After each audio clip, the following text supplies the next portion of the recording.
동네 어귀에 자리한 작은 단독주택은 늘 조용했습니다.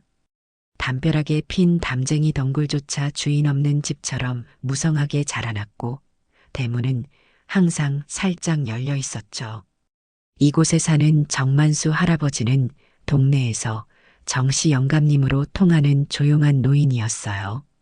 매일 아침 일찍 일어나 골목길을 쓸고 동네 아이들에게 사탕한 알식을 건네는 모습이 익숙했습니다. 그날도 평소와 다름없이 정만수는 작은 마당을 쓸고 있었어요. 바람이 살짝 불어오자 노인의 마른 손에 든 빗자루가 흔들렸습니다. 갑자기 가슴이 조여오는 듯한 통증에 그는 앉아야 했죠. 숨이 가빠지고 시야가 흐려졌어요. 마지막 순간 노인의 시선은 작은 책상 위에 놓인 낡은 사진첩에 머물렀습니다. 아가야, 미안하다. 정만수의 마지막 말은 바람에 섞여 사라졌어요.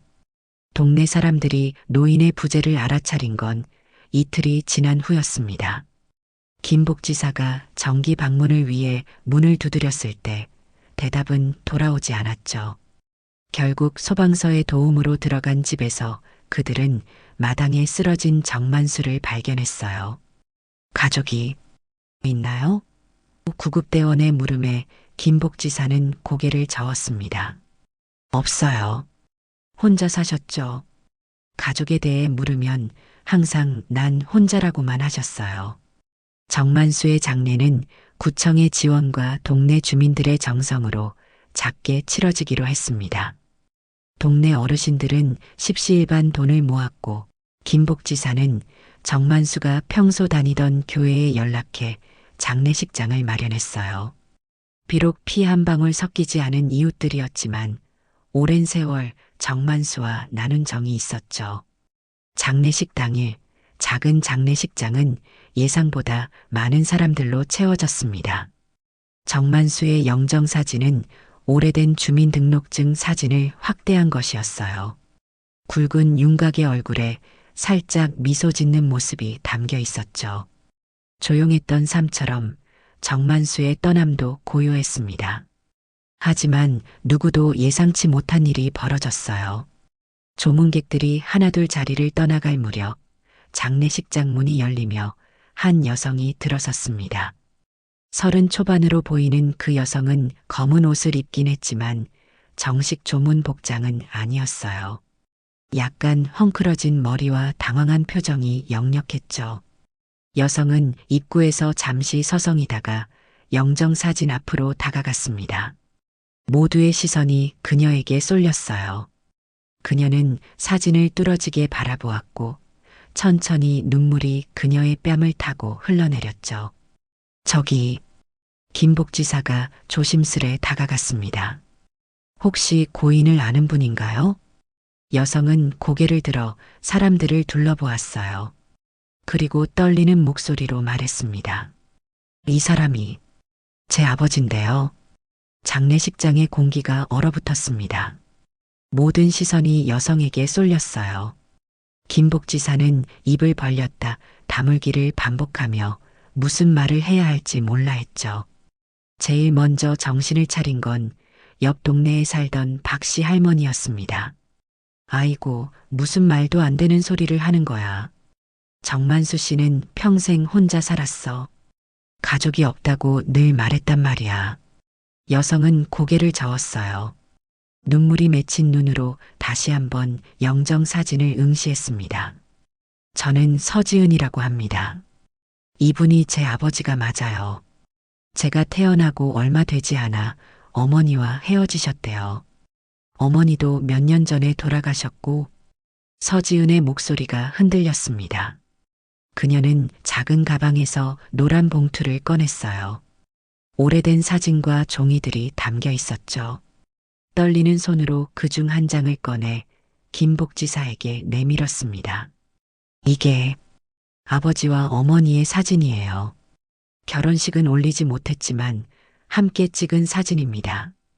김복지사는 조심스레 사진을 받아들었어요. 사진 속에는 젊은 시절의 정만수로 보이는 남자와 아름다운 여성이 함께 서 있었죠. 남자의 팔이 여성의 어깨를 감싸고 있었고 두 사람 모두 환하게 웃고 있었습니다. 사진 뒷면에는 희미한 글씨로 성화와 함께 봄날이라고 적혀 있었어요. 성화가 제 어머니 이름입니다. 조문객들 사이에서 웅성거림이 일어났어요. 누군가는 의심스러운 눈빛을 보냈고 또 다른 이들은 동정 어린 시선을 보냈죠. 서지은은 다른 종이들도 꺼냈습니다. 출생증명서 사본, 어머니가 남긴 일기장 일부, 그리고 정만수의 이름이 적힌 편지 봉투 몇 개였어요. 어머니는 제게 아버지에 대해 많이 말씀해 주셨어요. 아버지가 떠난 것은 나쁜 일 때문이 아니라 어쩔 수 없는 사정이 있었다고요. 언젠가는 꼭 만날 수 있을 거라고 늘 말씀하셨죠. 김복지사는 동료와 눈빛을 교환했습니다. 증거는 그럴듯해 보였지만 평생 독거노인으로 알려진 정만수에게 갑자기 딸이 나타났다는 사실이 쉽게 받아들여지지 않았어요. 죄송합니다만 우리가 어떻게 확신할 수 있을까요? 정만수 씨는 한 번도 가족에 대해 언급하신 적이 없었거든요. 서지은은 고개를 끄덕였습니다. 그녀의 눈에서는 더 이상 눈물이 흐르지 않았어요.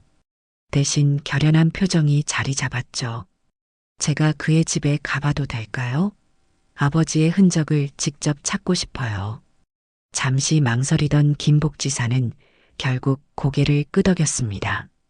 이렇게나 확신에 찬 딸을 그냥 돌려보낼 수는 없었어요. 그리고 가족이 있다면 장례 절차도 다시 논의해야 했죠. 함께 가봅시다. 정만수 씨의 집은 아직 그대로 있으니까요. 장례식장을 나서는 김복지사와 서지은의 뒤로 의심스러운 시선과 수군거림이 계속되었습니다. 한 노인이 옆 사람에게 속삭였어요. 평생 자식 없이 사셨다는데 갑자기 웬 딸이야? 재산이라도 노리는 거 아닐까? 그 말을 들은 서지은의 어깨가 살짝 떨렸지만 그녀는 뒤를 돌아보지 않았습니다. 대신 굳은 표정으로 앞만 보며 걸음을 옮겼어요. 정만수의 집으로 향하는 길, 서지은의 마음속에는 수많은 감정이 교차했죠. 기대와 두려움, 그리고 평생 만나지 못한 아버지에 대한 그리움이 함께했습니다. 정만수의 집 앞에 도착한 서지은은 잠시 발걸음을 멈추었습니다. 담장을 타고 자란 담쟁이 덩굴과 낡은 대문을 보며 그녀의 눈에 다시 눈물이 맺혔어요. 어머니가 들려주던 이야기 속 집과 너무나 닮아 있었죠. 항상 작은 집이지만 마당이 있는 집에 살았대. 내 아버지는 식물을 좋아해서 온갖 꽃들을 키웠대. 서지은은 어머니의 목소리를 떠올렸습니다. 김복지사가 낡은 열쇠로 대문을 열자 작은 마당이 모습을 드러냈어요. 예상대로 화분들이 가득했죠. 비록 주인의 손길이 며칠간 닿지 않아 시들어가는 식물들이었지만 정성껏 가꾸어진 흔적이 역력했습니다. 집 안으로 들어선 서지은은 주변을 천천히 둘러보았어요. 단출한 가구들과 깨끗하게 정돈된 공간이 눈에 들어왔죠. 책상 위에는 돋보기 안경과 읽다 만책이 놓여 있었고 벽에는 오래된 달력이 걸려 있었습니다. 그러나 서지은의 눈길을 사로잡은 것은 작은 탁자 위에 놓인 사진첩이었어요. 이걸 봐도 될까요? 김복지사의 허락을 받은 서지은은 천천히 사진첩을 펼쳤습니다. 첫 장에는 젊은 시절의 정만수 사진이 있었어요. 군복을 입고 웃고 있는 모습이었죠. 페이지를 넘기자 서지은의 숨이 멈췄습니다. 그녀의 어머니와 함께 찍은 사진이었어요. 장례식장에서 보여준 것과는 다른 사진이었죠. 이건 김복지사도 놀란 표정으로 사진을 바라보았습니다. 더 놀라운 것은 그 다음 페이지에 있었어요. 아기의 사진이었죠. 갓난아기부터 유치원생으로 보이는 아이까지 성장하는 모습이 차례로 정리되어 있었습니다. 이게 저예요. 어떻게? 서지은의 목소리가 떨렸어요. 어떻게 제 사진을 가지고 계셨죠? 김복지사는 말을 잇지 못했습니다. 확실한 증거였죠. 정만수는 분명 서지은의 아버지였고 그녀의 성장을 멀리서 지켜보고 있었던 것입니다.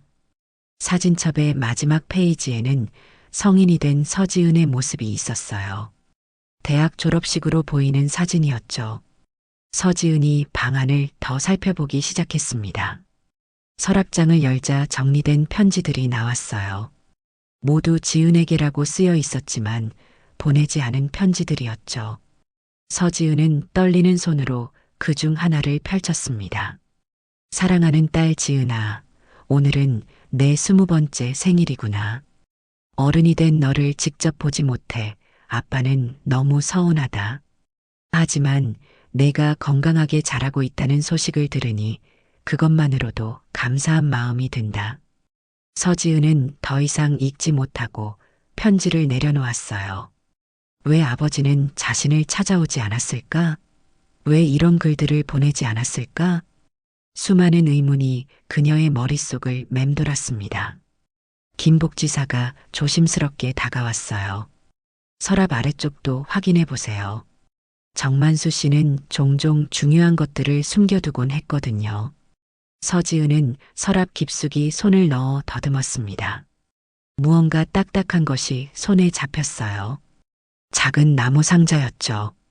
상자를 열자 오래된 일기장과 사진, 그리고 작은 손거울이 나왔습니다.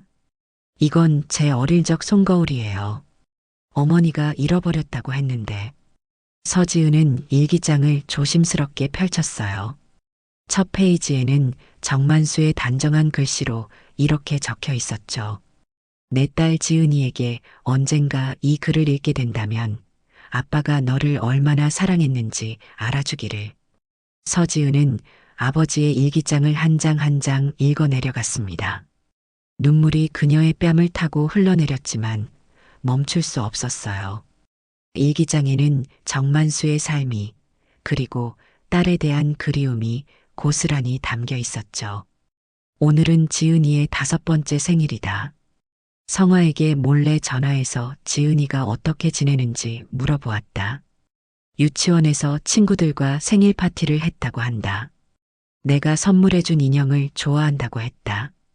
직접 건네주지 못하고 성화의 친구를 통해 전달했지만 그래도 내 마음이 지은이에게 닿았다는 생각에 기쁘다. 서지은은 놀라움에 고개를 들었습니다.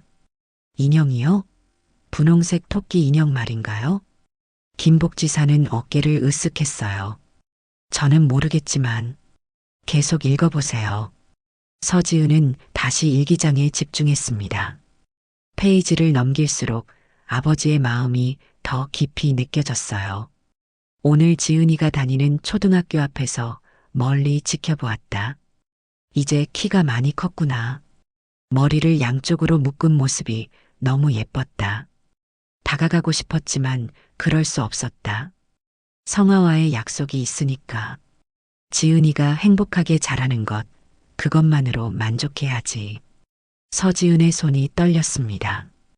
어머니와 아버지 사이에 어떤 약속이 있었던 걸까요? 왜 아버지는 자신을 만나지 못했을까? 의문이 꼬리에 꼬리를 물었죠. 일기장의 중간 부분에 이르자 서지은은 숨을 크게 들이마셨어요. 그곳에는 자신이 16살 때 겪었던 교통사고에 대한 내용이 있었습니다. 지은이가 병원에 입원했다는 소식을 들었다. 당장 달려가고 싶었지만 그럴 수 없었다. 대신 병원비를 익명으로 지불했다.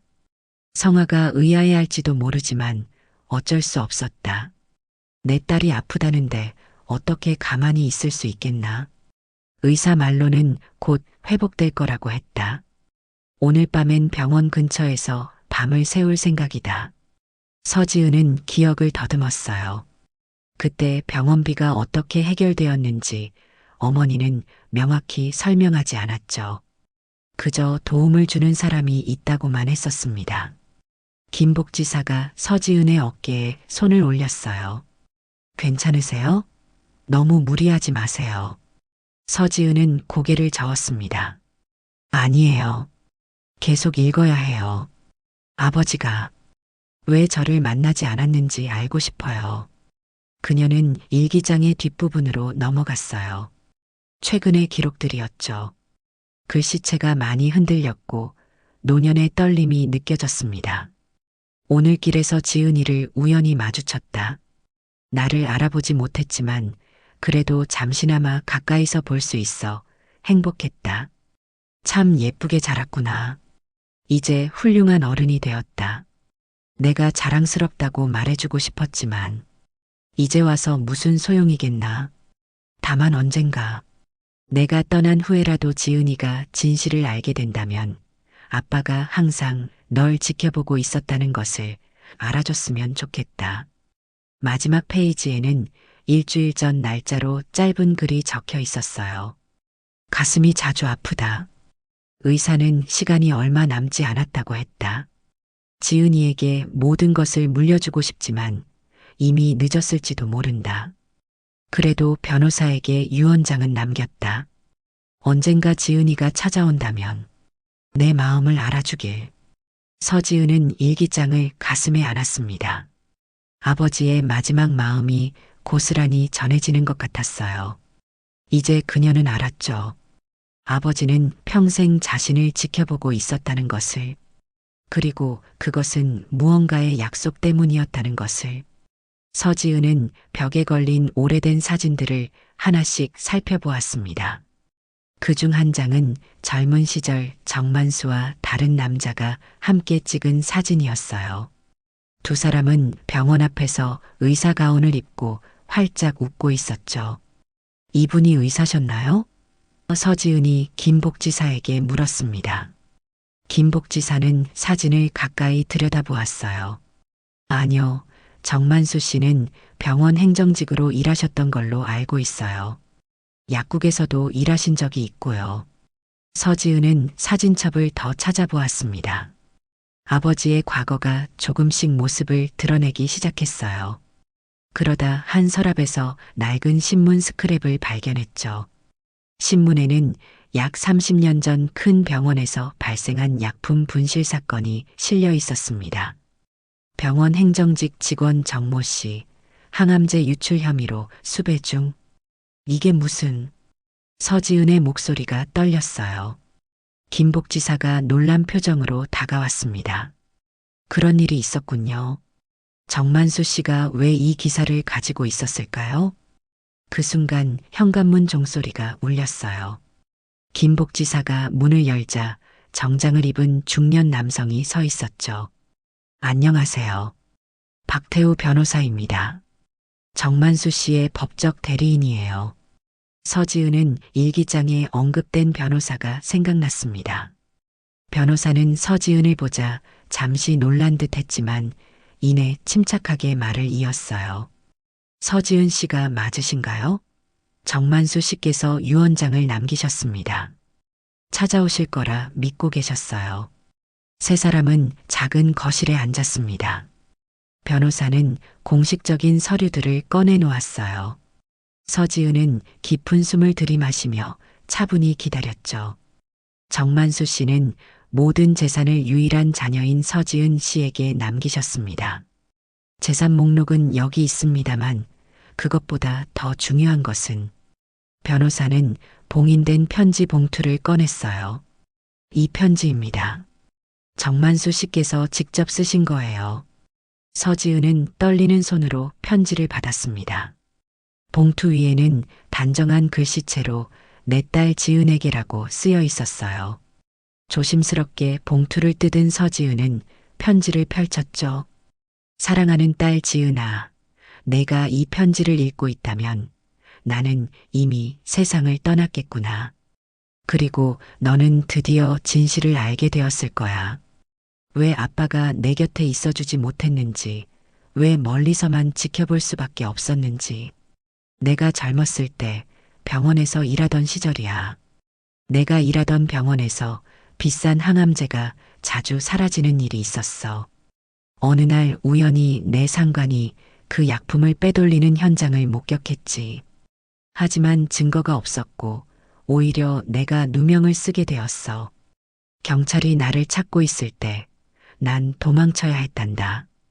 그때 내 어머니 성화는 너를 가진 지 얼마 되지 않았어. 내가 범죄자로 몰리는 상황에서 너희와 함께 할 수 없었지. 어머니에게 모든 것을 설명하고 우리는 헤어지기로 했어. 그게 너희를 보호하는 유일한 방법이었거든. 하지만 나는 너희를 포기하지 않았어. 멀리서나마 너희의 안전을 지키고 가능한 한 도움을 주려고 노력했단다. 시간이 지나 진실이 밝혀졌을 때는 이미 너와 어머니의 삶이 자리 잡혔더구나. 갑자기 나타나 그 평화를 깨고 싶지 않았어. 그래서 계속 멀리서 지켜보기만 했단다.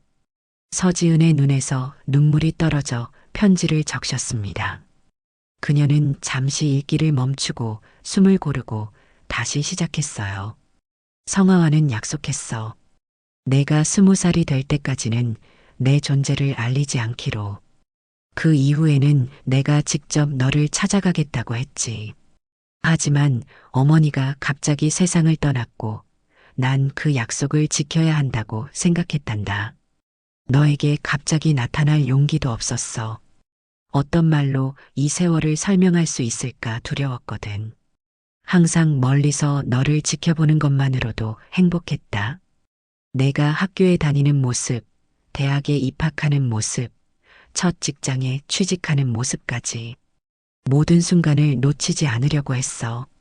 비록 아버지라는 이름으로 내 곁에 있어주지 못했지만 내 마음속에서 너는 항상 소중한 딸이었단다. 지은아, 아빠를 용서해 주겠니? 나쁜 아버지였다는 것을 알아. 하지만 내가 행복하게 살기를 바라는 마음 하나로 이 세월을 견뎌왔어. 이제 너에게 모든 것을 물려주고 떠나간다. 부디 행복하게 살아주길 바란다. 그리고 가능하다면 가끔 아빠를 생각해 주었으면 좋겠구나. 영원히 너를 사랑하는 아빠가. 서지은은 편지를 무릎 위에 내려놓았습니다. 아버지의 글자마다에서 깊은 후회와 사랑이 느껴졌어요. 그녀의 마음속에 오랫동안 품어왔던 버려진 느낌, 아버지에 대한 의문들이 하나둘 풀리기 시작했죠. 변호사님, 정말 아버지가 범죄자가 아니었다는 증거가 있나요? 서지은이 떨리는 목소리로 물었습니다. 박 변호사는 고개를 끄덕였어요. 네, 있습니다. 정만수 씨는 결국 무죄 판결을 받았어요. 10년 전 일이죠. 실제 범인이 자백했고 정만수 씨의 결백이 증명됐습니다. 하지만 그때는 이미 너무 늦었던 거군요. 서지은이 말을 이었어요. 변호사는 서류 가방에서 더 많은 서류를 꺼냈습니다. 정만수 씨는 이 집과 약간의 저축, 그리고 보험금을 남기셨어요. 모두 서지은 씨의 것입니다. 그리고 이것도 있습니다. 그는 작은 상자를 건넸어요. 서지은이 열어보니 오래된 시계와 함께 작은 열쇠가 들어 있었죠. 이 열쇠는 은행 금고의 열쇠입니다. 내일 함께 가보시죠. 정만수 씨가 오랫동안 특별한 것들을 보관해 오셨습니다. 김복지사는 조용히 자리에서 일어났어요. 제가 잠시 자리를 비켜드릴게요. 많은 이야기를 나누실 것 같네요. 서지은은 감사하다는 눈빛을 보냈습니다. 변호사와 단둘이 남은 그녀는 아버지에 대해 더 많은 것을 물었어요. 아버지는 저를 직접 만나고 싶어 하진 않으셨나요? 제가 20살이 넘었을 때도요? 변호사는 깊은 숨을 내쉬었습니다. 정만수 씨는 여러 번 시도하셨어요. 하지만 매번 마지막 순간에 용기를 잃으셨죠. 내가 나타나면 지은이의 삶이 흔들릴까봐, 지은이가 나를 받아들이지 않을까봐 하는 두려움이 컸습니다. 서지은은 고개를 떨궜어요. 그녀 역시 오랫동안 아버지를 찾고 싶었지만 어머니가 남긴 단서가 너무 적었죠. 오직 이름과 오래된 사진 한 장뿐이었습니다. 아버지가 저를 계속 지켜보고 계셨다니. 알았다면. 변호사는 부드럽게 말했어요. 후회하지 마세요. 정만수 씨도 그걸 원치 않으셨을 겁니다. 그분은 항상 당신의 행복만을 바라셨으니까요. 서지은은 방을 둘러보았습니다. 아버지의 흔적이 가득한 이 집에서 그녀는 이상하게도 편안함을 느꼈어요. 마치 오랫동안 찾아 헤매던 퍼즐의 마지막 조각을 맞춘 것 같은 기분이었죠. 변호사님, 장례식을 다시 준비해야 할 것 같아요. 이번엔 제가 상주로 참석하고 싶습니다. 변호사는 고개를 끄덕였어요. 그러시죠. 정만수 씨도 그걸 바라셨을 겁니다. 서지은은 일어나 창가로 걸어갔습니다. 작은 마당에는 해가 저물고 있었어요. 저녁 노을이 아버지의 화분들을 붉게 물들이고 있었죠. 그녀는 조용히 창문에 손을 올렸습니다. 아버지, 이제야 만났네요. 너무 늦었지만, 이제는 제가 아버지를 기억해 드릴게요. 바깥에서 김복지사의 목소리가 들렸어요. 서지은 씨, 나중에 이야기가 끝나면 저희가 정만수 씨의 유품을 정리하는 것을 도와드릴게요. 서지은은 그제야 자신이 이곳에 혼자가 아니라는 사실을 깨달았습니다. 아버지를 기억해주는 사람들이 있다는 것, 그리고 이제 그녀 자신도 그 기억의 일부가 되었다는 것을 말이에요. 다음 날 아침 서지은은 변호사와 함께 은행을 찾았습니다. 금고를 열자 그 안에는 여러 봉투와 상자들이 정리되어 있었어요. 변호사는 조용히 자리를 비켜주었고 서지은은 금고 앞에 앉아 하나씩 열어보기 시작했죠. 첫 번째 봉투에는 그녀의 생일마다 쓴 편지가 들어 있었습니다. 아직 보내지 않은 채로 남아있는 편지들이었어요. 두 번째 상자에는 그녀의 성장 과정을 담은 더 많은 사진들이 있었죠. 졸업식, 발표회, 심지어 첫 직장에 출근하는 모습까지. 아버지는 정말 그녀의 인생 중요한 순간마다 그림자처럼 함께했던 것입니다. 특히 눈에 띄는 것은 작은 보석함이었어요. 열어보니 오래된 진주 목걸이와 편지가 들어 있었죠. 지은아, 이 목걸이는 내 할머니의 것이었단다. 내 어머니가 결혼할 때 받은 것으로 대대로 딸에게 물려주는 갑오였지. 본래 내 어머니에게 주려고 했지만 그러지 못했어. 이제 내가 가질 차례란다. 언젠가 내 딸에게도 물려주길 바란다. 서지은은 목걸이를 조심스럽게 손에 쥐었습니다. 할머니의 유품이자 이제는 그녀의 것이 된 갑오였어요. 눈물이 그녀의 뺨을 타고 흘러내렸죠. 세 번째 상자에는 그녀가 어릴 적 그린 그림들이 있었습니다. 어떻게 이런 것들을 가지고 있었을까요? 한 장의 메모에 답이 있었어요. 성화가 유치원과 학교에서 내가 그린 그림들을 조금씩 보내주었단다. 우리의 약속을 지키면서도 그녀는 나에게 너의 일부를 나눠주려 했어. 마지막으로 작은 다이어리가 있었습니다. 그것은 그녀의 어머니가 쓴 것이었어요. 서지은은 놀란 눈으로 다이어리를 펼쳤죠. 만수에게 오늘 지은이가 아버지에 대해 물었어. 왜 다른 친구들에게는 아빠가 있는데 나에게는 없어? 라고. 너무 어려운 질문이었어. 그저 내 아빠는 너를 매우 사랑했지만 멀리 가야 했다고 대답했어. 언젠가 우리의 약속이 끝나면 내가 직접 설명해 주길 바래. 지은이는 날이 갈수록 너를 닮아가. 특히 웃을 때 눈가의 주름이 너와 똑같아. 서지은은 어머니의 다이어리를 통해 또 다른 진실을 발견했습니다. 어머니와 아버지는 계속 연락을 주고받고 있었던 거예요. 그녀를 위한 배려였고 약속을 지키기 위한 두 사람의 노력이었죠. 금고 바닥에는 마지막으로 작은 봉투가 있었습니다.